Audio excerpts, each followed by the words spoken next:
beating FEU late time rounds in 4 sets. We have Coach Shaq De Los Santos, Angge Boyos, Cassie Carvalho, and Det Benito. Coach, congratulations for this victory sa pagbabalik mo sa UST. Final 4, although yun nga, dumaan kayo sa butas ng karayong via the playoffs. So, ano man sayo mo sa pinakita ng mga girls game gabi? Or game hapon pala, I mean. Una sa lahat, binabati ko kayong lahat. Ay, good evening po. So, hindi, well, to be honest, sobrang happy dahil sa pang-apat na araw ko dito sa Araneta. Ngayon lang ako nanalo kasi yung nakaraang araw wala pa, hindi pinalag. But sobrang proud sa team and happy din kasi alam naman namin lahat kung ano yung mga pinagdaanan namin na at least na nakaka-survive kami and I'm sure mas magiging eager yung team, especially pagdating nung ano namin, step ladder. So yun. Thank you. Thank you so much. Coach Tukasi, 21, excellent set, 7 digs, 1 block, 1 attack. So, you tried your best to distribute sa offense everyone. So, ano masasabi mo na, yun nga, maganda naman natin like si Saiza, maganda yung contribution, si Avril. Your thoughts? Ako po, sobrang proud lang din po talaga ako sa mga nag-step up. Pag nag-uusap naman yung team, lagi namin sinasabi na kailangan namin kapitan yung isa't isa. And sobrang grateful ako na lumabas yun ngayon. And yun nga, pinusuan lang talaga namin kasi gusto namin makapasok muna dito sa Final Four, tsaka na namin siya overachieve. So, mas mag-ready pa kami for our next games. Thank you so much. Angge, 26 points on 22 attacks, 4 blocks, 7 exit receptions, and 5 digs. Your thoughts about this game, especially nga, nakataya yung season nyo. Your thoughts? Sobrang saya lang kasi nga talagang pinaghandaan namin tong game na to.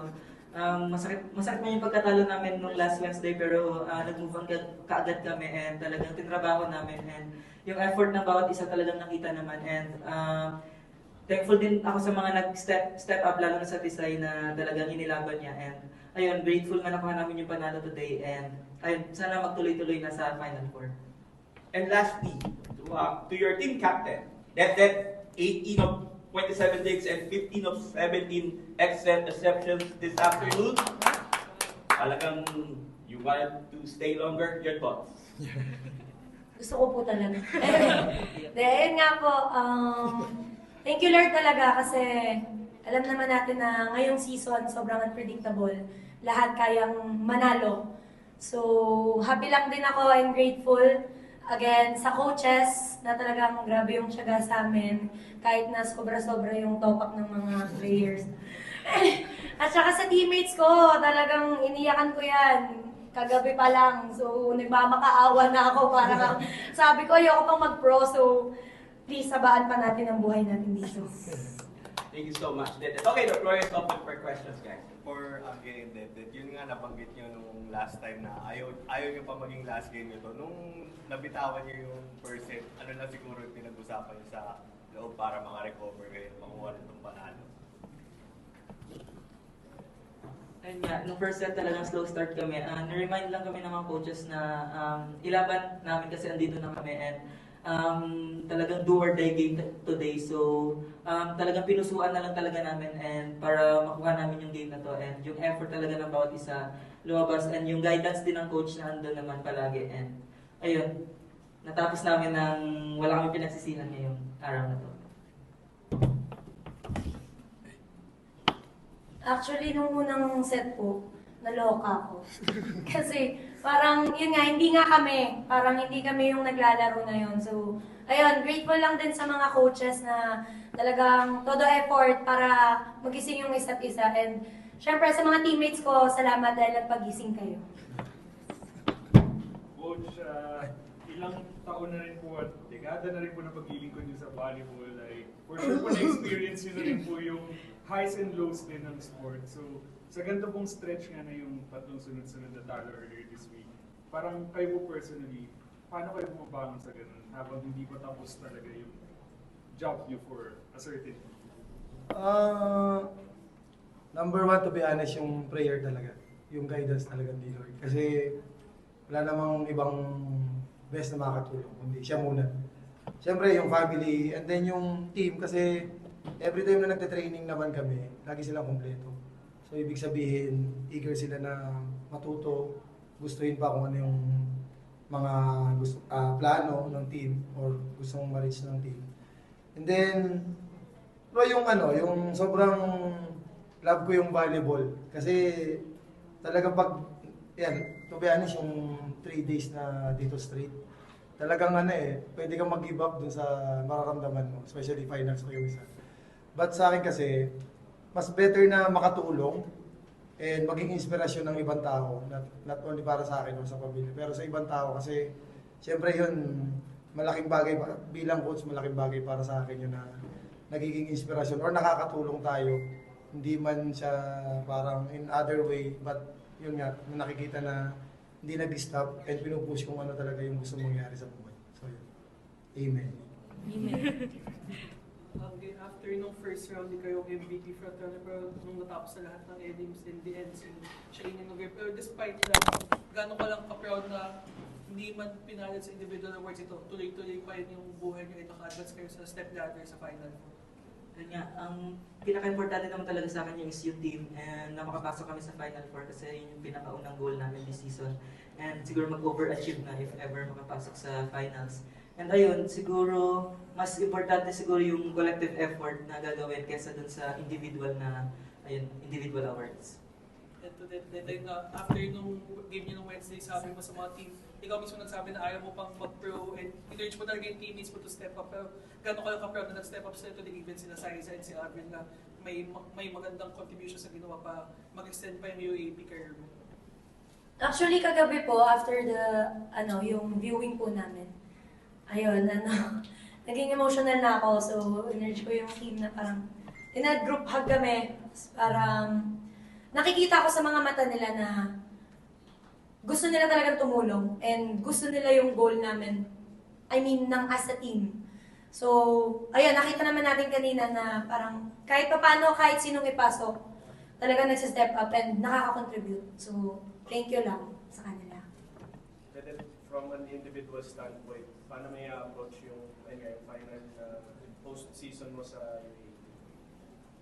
Ano po ulit? Sorry. Paano mo i-approach yung pinakahuling Final Four mo yun nga against Adamson? Of course, magsisimula naman po yan sa training. So, ayan, lagi na sinasabi ng coaches, wala nang dapat, i-doubt, wala nang dapat i-reserve, parang kahit sa training pa lang, all out na talaga. So, makikita naman po natin yan kung ano magiging resulta sa laro. Ayan, one game at a time po kami talaga.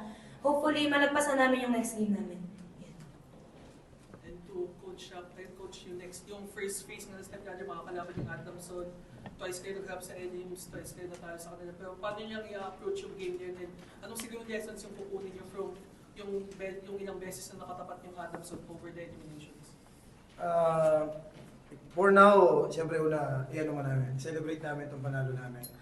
Pangalawa, yung recovery, especially yung starting six namin. Dahil I'm sure pagod din itong mga to. And then, puro yung 2 games namin with them, paghuhugutan namin ng lakas yan. And mas pag-aaralan namin kung ano yung mga kailangan namin i-improve, especially dun sa team namin. Kasi sa 2 game namin, nag-struggle talaga kami dun sa side namin. Not only dun sa Adamson. Bukod sa, siyempre, nag-perform talaga ng maayos yung Adamson. Knowing yung mga ace player nila. But sa amin, siguro yung paano namin ayusin yung team ulit. Especially yan, ito na, mag-start na yung step ladder. So, magpo-focus muna kami talaga kung paano namin i-fix yung mga, number 1, yung mga serve-receive namin. And then yung attacks, na mas maging consistent. Kasi syempre, doon kami kukuha talaga ng puntos. So, yun lang muna. Thank you. Yay! Okay na. Coach, 3-0 nyo yung FPU this season. So, your thoughts, syempre, alma mater mo yun. Naging coach ka for a short time. So, ano masasabi mo na yun nga? Although yun nga, 3-0 FPU, napakatinding kalaban sa inyo. Especially parang type, alam niyo naman, rival din nyo to forever. Actually, nung naglalaro ako, talagang UST talaga yung number 1 na kalaban na men and women. But siguro yung feeling ko ngayon, siyempre happy ako dahil yung team ng UST yung tumalo sa FAU na kami yung coaching staff. Siyempre, hindi ko naman magagawa mag-isa yun. So, nakaka-proud and at the same time, siyempre, medyo sad dahil alma mater mo siya. But alam naman nila yan kung ano yung trabaho namin and yung respect din. Actually, before kami mag-game, niloloko pa ako ni Sir Mark na mag-playoff tayo. Buti lang sinabi niya playoff. So, nag-playoff naman. So, at least kami yung nanalo. So, hanggang playoff lang siya. Nanalo kami. And lastly, ito Step Ladder, syempre, umabot kayo ng dulog. Wednesday, Saturday. So, yung fitness, how ready na yung team na yung sa fitness nyo? Yun nga, sinabi ko kanina yung recovery talaga yung pinaka-importante. And then, I think, use naman tong mga players yan, especially mga bata naman to. Tamang pahinga, tamang mindset, syempre, and then yung training din, kailangan mas maging quality siya. Eh, syempre, yung communication din namin, going to, Adamson Street. So, yun. On that note, congratulations, Coach Shaq and Cassie. See you sa Step Ladder. Thank you po.